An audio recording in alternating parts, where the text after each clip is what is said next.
Welcome to number 4, season 2, the Ricky Gervais Show, with me, Ricky Gervais, Stephen Merchant. Hello. And Carl Pilkington. Right. Now, there's a lot of talk, Carl, that I bully you. Okay? You know, it's for your own good. I'm trying to train you, aren't I? Mm. Do you know what I mean? Because, and no disrespect, okay, you are what I would call a stupid idiot.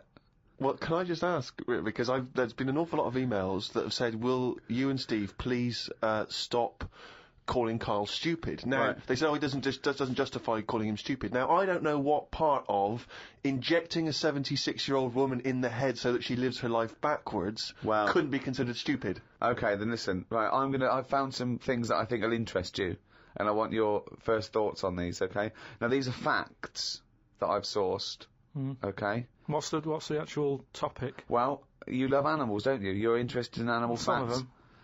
I don't love them. Some of them fascinate me and stuff, but a lot of them also get on my nerves. I don't know how an animal can get on your nerves. They just do.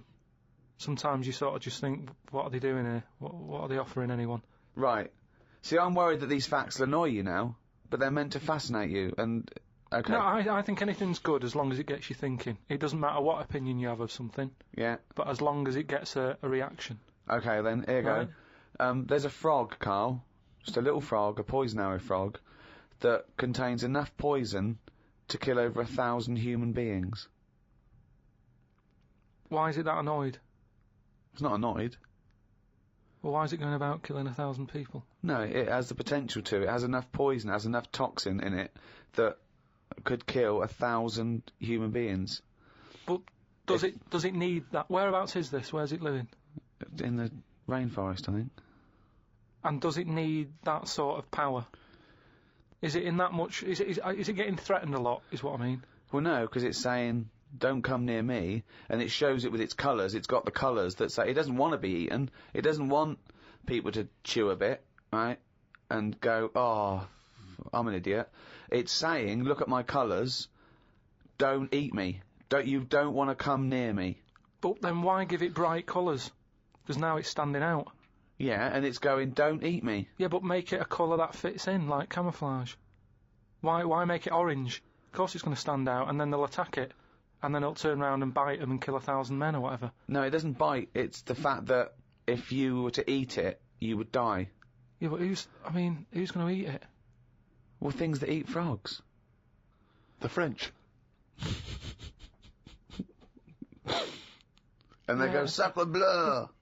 You have killed me and 999 of my friends." But why is everything, like, surviving like this, though? I thought it was all about survival of the fittest, not the one who looks the hardest. Well, but survival of the fittest is whether you're chosen or not by nature. No, but I'd survive if I could go about killing 1,000 men at one bite. It's not fair. It doesn't bite. It's well, whatever, if it licks you or whatever. But no, not if it licks you, if you lick it. Well, I'm not going to lick it. It's not going to happen. I will not be licking a frog. So it's of no danger to me. So I could still kill it, and there's no chance, at no point am I going to lick a little frog's head. Not when it's alive or when it's dead. I love the fact it's all about you. It's all about how it relates to you. And he's annoyed that they're getting away with something. He doesn't like any sly animals. He doesn't like animals hiding. He only wants them hide. He doesn't want animals killing things. Then he wants them to kill things. He doesn't know what he wants. When they say survival of the fittest, they don't mean that, say, lions have been working out in a gym. It means it means the fittest gene pool, and the fittest gene pool is a gene pool that's still around. That's all it is. Yeah, if it's here, it worked. I'm trying to explain to you the other day. A slug is as evolved as us. It's not, though, is it? It is. You think evolution is aiming towards miles being away human? From where we are. What? It's nowhere near what we're like. But you're looking at it in terms of, this evolution has a will. It doesn't have a will. It's chosen or it's not chosen by nature. A slug got it right. A slug has got it as right as... What do you mean it hasn't? Well, what was it like before it got it right?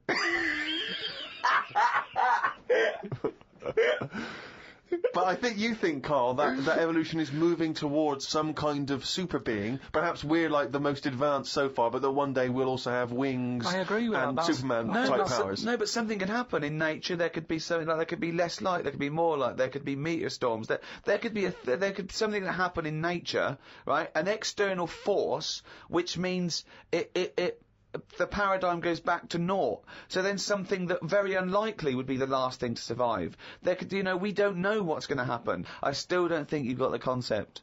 It's one of the simplest concepts. It's one of the simplest models. This is why Darwin's a genius. But you think that everything, slugs, cats, are all somehow, their ambition is to be like us, to be human, or to have the attributes like us, that they can speak, they can talk, they can think, they can act. Only because they don't. Yeah, but I only think that because when you see people with these pets, lizards, cats, whatever, they treat them like the humans. So I think if you do that enough times, they're going to start getting familiar with certain... Planet of the Apes. No, yeah. I'm talking... Of Planet of the Apes. Say like you with your cat, the way you talk to it, you give it a little cheeky massage and that when it's stressed out. No, you made that up that it was stressed out. I'm just playing with my cat, right? If anything, the cat is to de-stress me. So you're talking to your cat, Rick. Is it answering back much? How are the conversations going with your cat? Well, I have more intelligent conversations with my cat than I do with him. Yeah, here's one, right? When my gran died, right, she had this rubbish dog, right? And that's all we got left. It's like this little poodle. It was rubbish, right? Right. It was called Fluffy. And, like, my gran looked after it in a way that it was treated like a human. Do you know what I mean? Had a little coat on when it went out and all that. Anyway, so she died. We left it. My dad's like, oh, bloody hell, right? Before you know it only took about a month. It was a wreck. Because we weren't sort of bathing it the way she bathed it. We let it out if it wanted to go out. It got covered in oil. It used to go under the car and everything. So it went from looking like this fluffy, poodle to just being a bit of a wreck. It got hit by a car, it ran sideways like a crab and all that. In the course of how long? A month? Probably about 2 months or something. Yeah. Now, so it went from being over-treated to just being treated like a dog. Yeah, but a dog isn't, is not a indigenous species anywhere. We sort of bred those from, jackals and all I'm wolves. saying is change it. Take away the dog thing, give someone a frog, and they'll still overdo it. They'll be trying to treat it like, if you had a frog, I mean that lizard thing you've got. Salamander. It's still sort of treated as part of the family, even though it's not. How is it treated as part of the family? Just the way, it's looked after that big area that it's got to itself. We stick it in a case and feed it a cricket now and again. How is that like one of the family? It doesn't matter because it's in your flat. It is in Carl's family. It's in your flat, innit? And it's sat in that corner. I just mean, as time goes on, things get educated as they get older. How old's that lizard? You don't. How old is it? About 15 years old. Right. Now, it knows more now than it did when you got it, because it's been in those surroundings. It's had its eye on things. Well, no, what do you think it knows? What do you mean it knows more now? They act on instinct. What does it learn? It knows when it hears the noise of a plastic case being unwrapped that a cricket's going to fall down any second. That's all it knows. Yeah, but it didn't know that in the jungle. So it's already one up. What else has it learned? Well, I mean, it's 15, so presumably it listens to a lot of Linkin Park, goes on the internet a lot. No, but do you know what I mean? You've already proved your point. It's like that fella who kept hitting the dog on the head with a stick. Right, Pavlov, at no point did he hit a dog on the head with a stick. But he kept doing it, and eventually the dog went, I'm sick of this, and wandered off, didn't it? Pavlov there. Brilliant. Why didn't you write up his experiments? Because he did it a little bit different to that. I love that. Do you know what I'd like to do? A programme where you paraphrase someone's theory. So Pavlov's first. We could do Freud. Give us, what do you know about Sigmund Freud?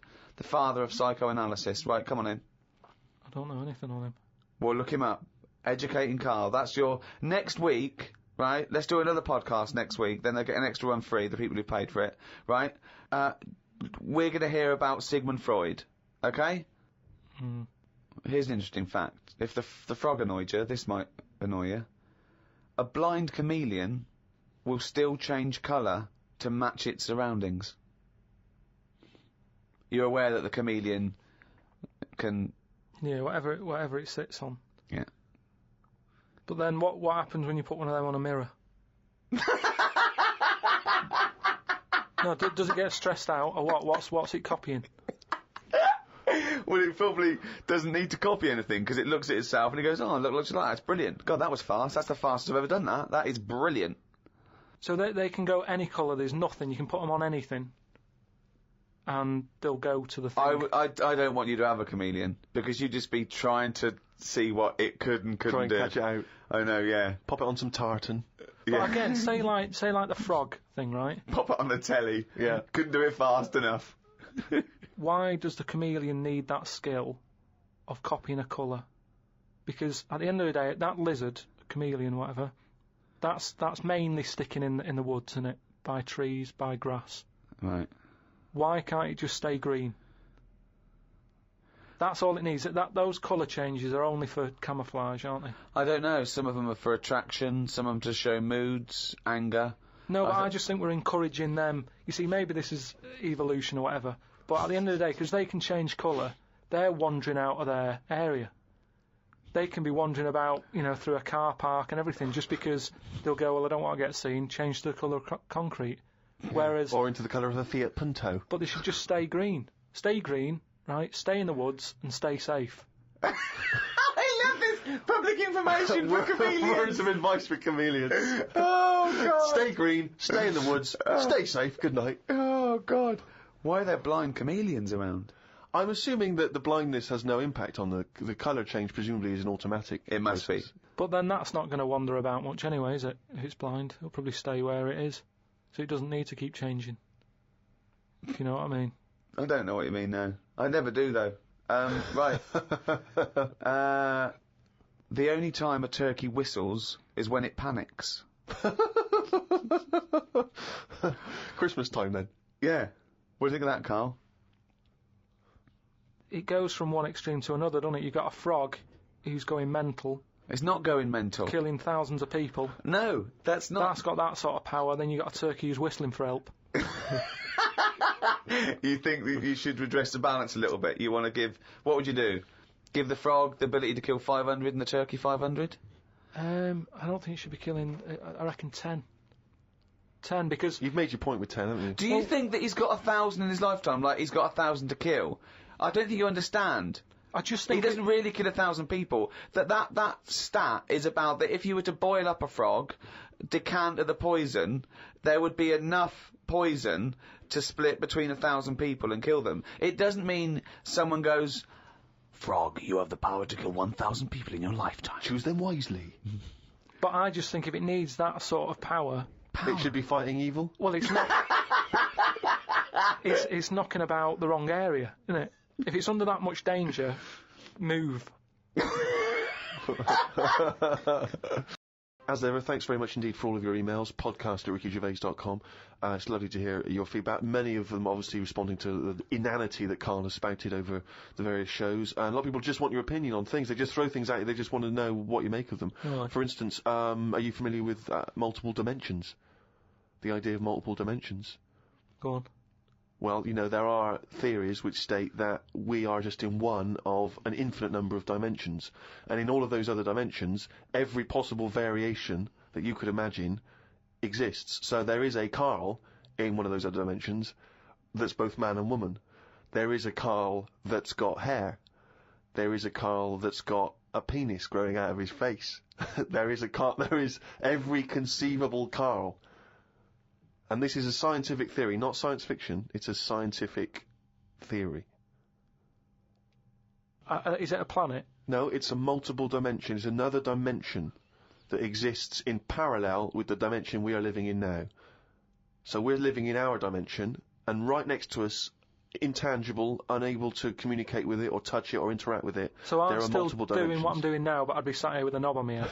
Exactly. Exactly the same life. Exactly the same life, but with the knob on the head. Now, because there's an infinite number of dimensions, there's another one where you're not doing this. You're sat there with a knob on your head, but you're talking French. Why is this happening? There is one, Carl, and this is a fact, that you're talking French with a knob in your mouth. Exactly. And no one can make his head or tail of what you're saying. No, because it's pigeon French anyway. Exactly. But who came up with this?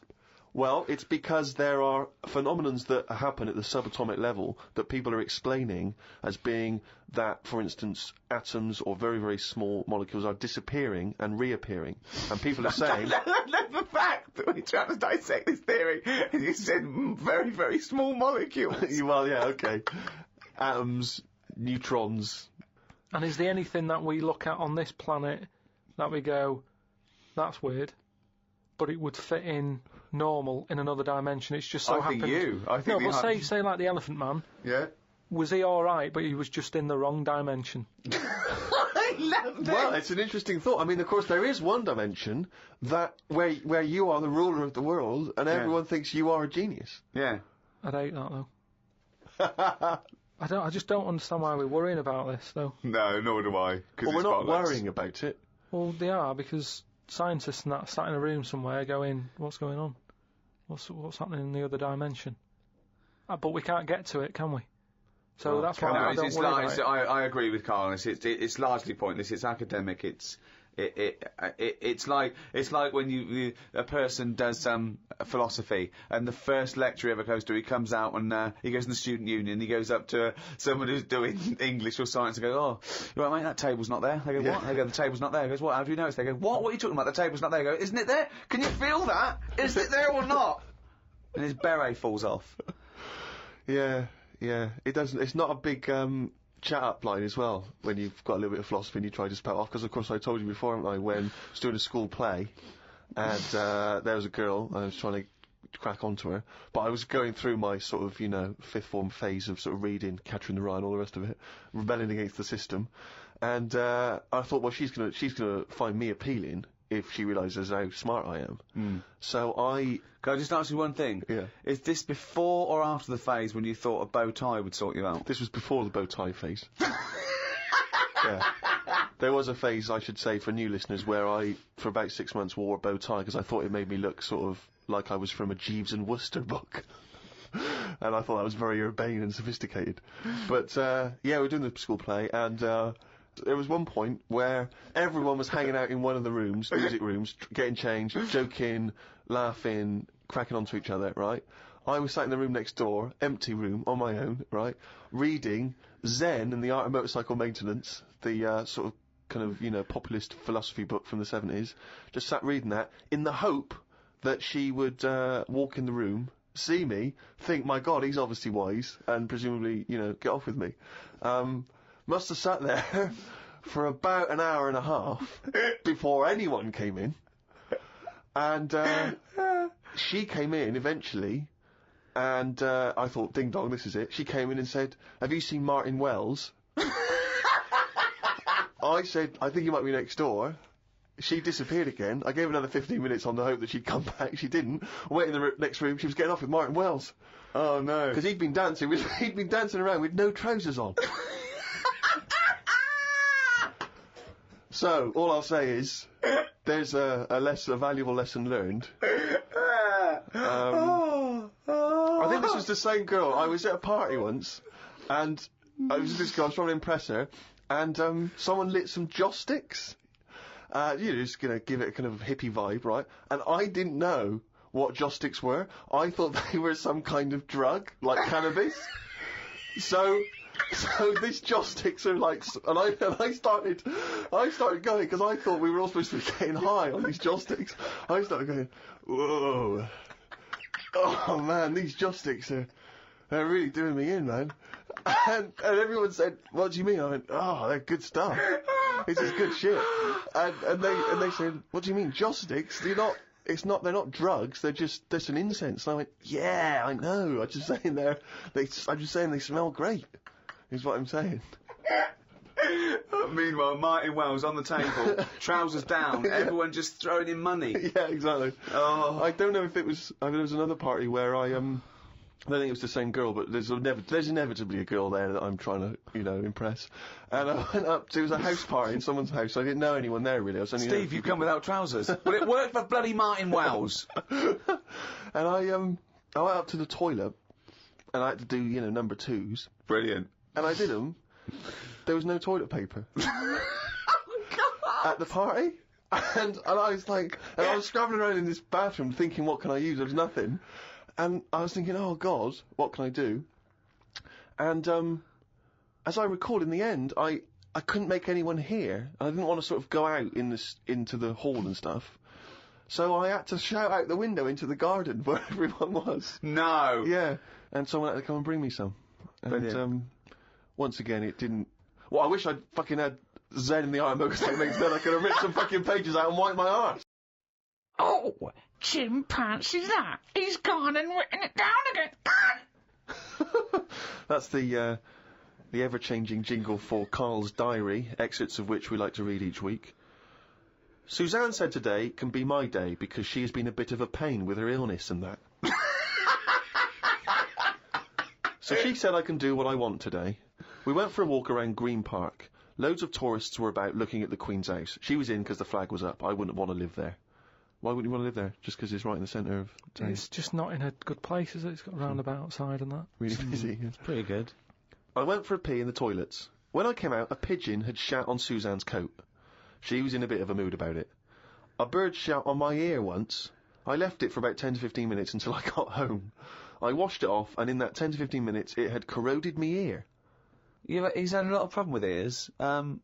He told me the other day, he got up, washed, had a bath, had some breakfast, went to the shops to get a newspaper and had a chat with a woman in the corner shop, got home, pottering around, looked in the mirror, he had a cotton bud sticking out of his ear.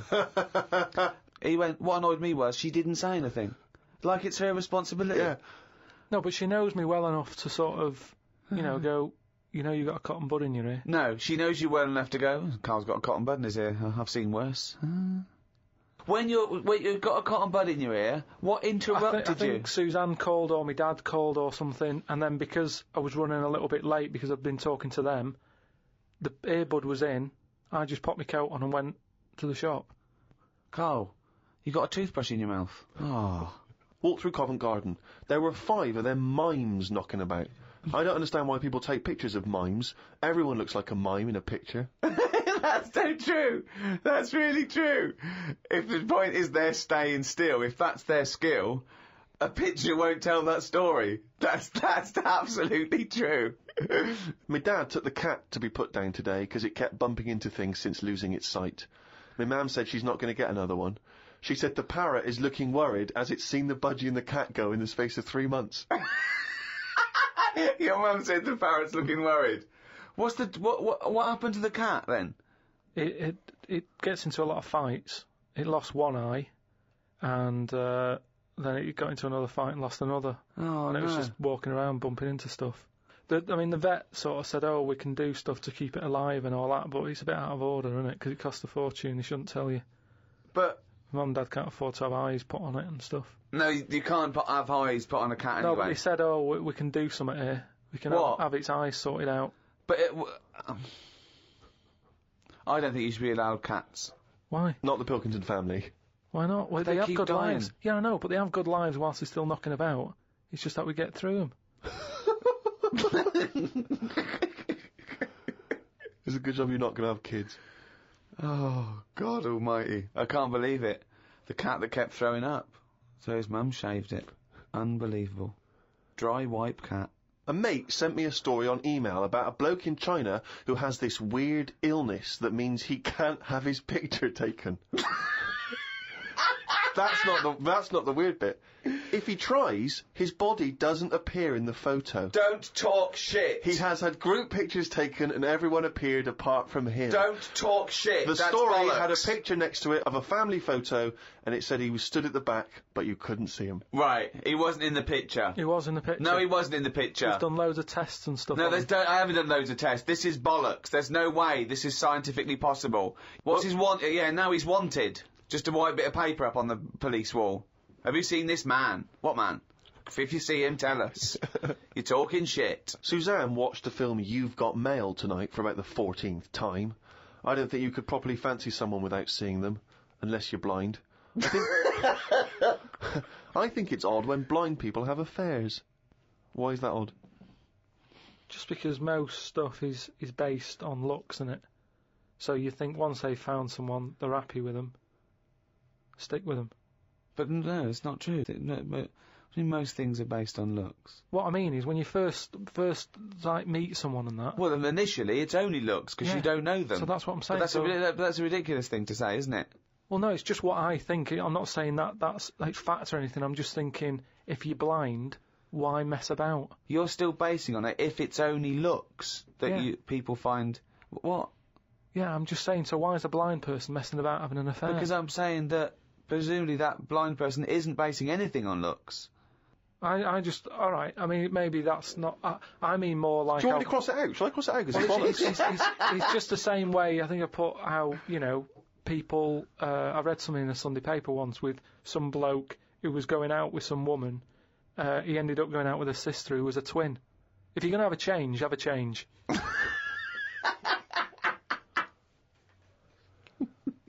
Spoke to Ricky about trips to the moon. Oh. He was up for going just to see what the world looks like. I came up with the idea of a giant mirror on the moon that would reflect the world back. He had a few questions, but I had the answers. Yeah. He changed the subject. I won. Right. My first question was, how would you get it up there? He said bit by bit. That'd be a good mirror then, wouldn't it? I said, how big would it be? He went, you'd still need a telescope. I said, how would you get it on the right side of the moon, always facing the right? He went, what? He went, does the moon move then? I went, yes. And if we don't like the mirror on the moon, we can always wallpaper over it.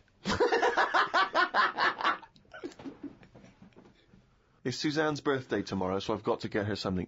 I sometimes think it would be best if we didn't celebrate birthdays. I think people would live a bit longer if they didn't know how old they were. Age puts restrictions on things.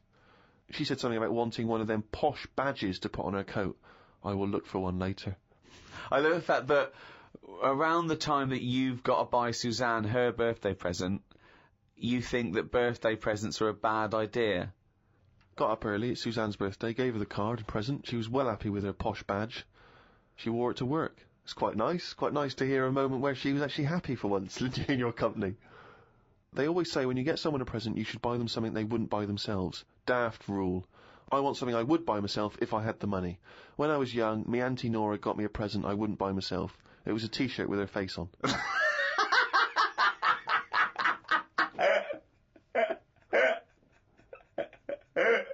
Looked at what's been going on in the world. Someone has found some people who live in an old town somewhere where they are so old-fashioned they still walk on all fours.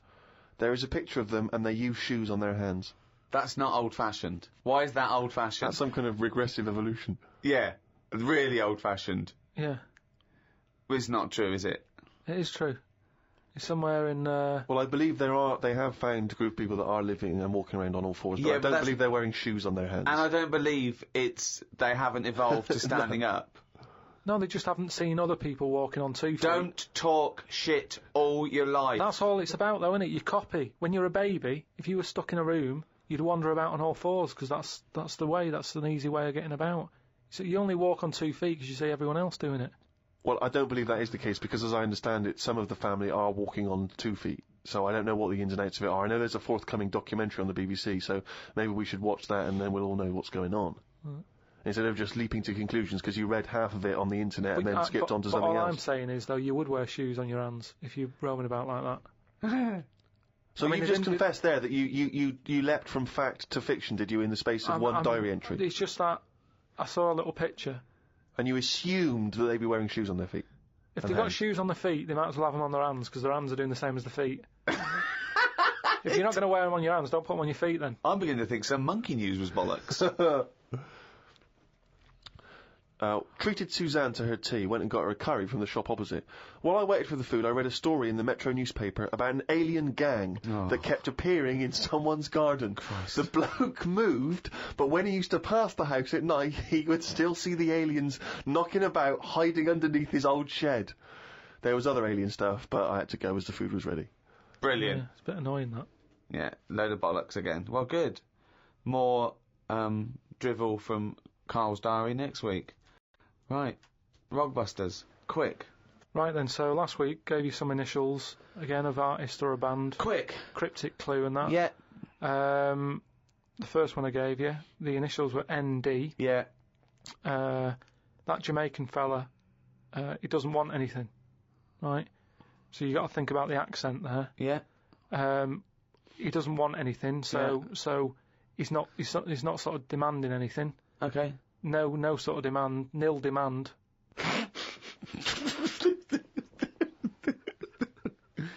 Nil demand. So it's like Neil Diamond. They'd say Neil Diamond, please. No, Can I have some Neil Diamond? No, Right. nil demand. But just now it was all to do with I've got no demands. Now it's a Jamaican person going in and asking for Neil Diamond in a Jamaican voice. Yeah, I know, but it's a cryptic clue, innit? Doesn't work. The second one was, the initial was E. I asked him to pass me the ball by using the red. What do you do if you chuck someone a ball? They head it back. Edit that, yeah. They head it back. So you'd say, edit to us. Editors. That's editors. What is it? Is it It's a band that are No, there's a quite band good at the called moment. The Editors, but there's no band called Editus. Editus? What's that? Is it Greek? Is it a Greek band? Again, cryptic. Just you got to No, think again, cryptic. bollocks. Then the last one, TR was the initials. Yeah. The cryptic clue. He's got the woolly ones, but I've got the ones that run and charge at you. Go on. What forgot? Dunno. Well- Sheep. Something to do with sheep. Right, something to do with sheep. They're the woolly ones. Yeah. What are the ones that run and charge at you? Oh, they're woolly as well. No, The but rams. not as woolly. The rams, right? Yeah, they're... The ram ones, right? If you write that down, No, What's he's not that? even write it down. It's a... that's It's a... Ramones. The Ram ones. The No, ram but ones. it's how you say it, isn't it? It's not, because it's not...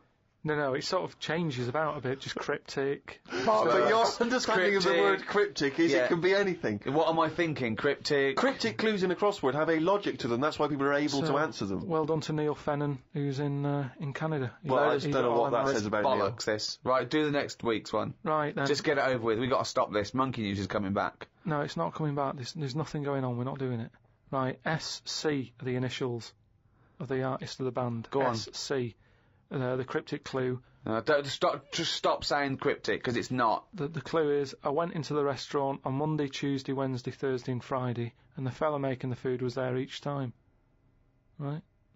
SC are the initials. I went into the restaurant on Monday, Tuesday, Wednesday, Thursday, Friday, Saturday and Sunday if you want. The fella making the food, he was there each time. So you changed it. SC. Was he there Saturday and Sunday or not? He can be if you want. I'm just saying he's there a lot. Oh, Work it out, this SC. is like pulling I'm teeth. trying to hurry it up. And the second one, go into that woman's store and rip her off. Right? Right. That's C. Okay. C. Go into that woman's store and rip her off. Okay. Yeah, if you're going to do that. Oh, don't mumble at the end of it. Go on. Just do the clue. And the last one, the initial E. Last one ever. You have had a go at laying down a track, but it ain't perfect. Right? So you're sort of making a track. No, like a just music- do the clue. You're making a track. You What, had a go at give us laying the it down, clue. Don't but it just ain't talk perfect. around it. Right, the initial is E. E. What's the clue? You have had a go at laying down the track, but it ain't perfect. Fine.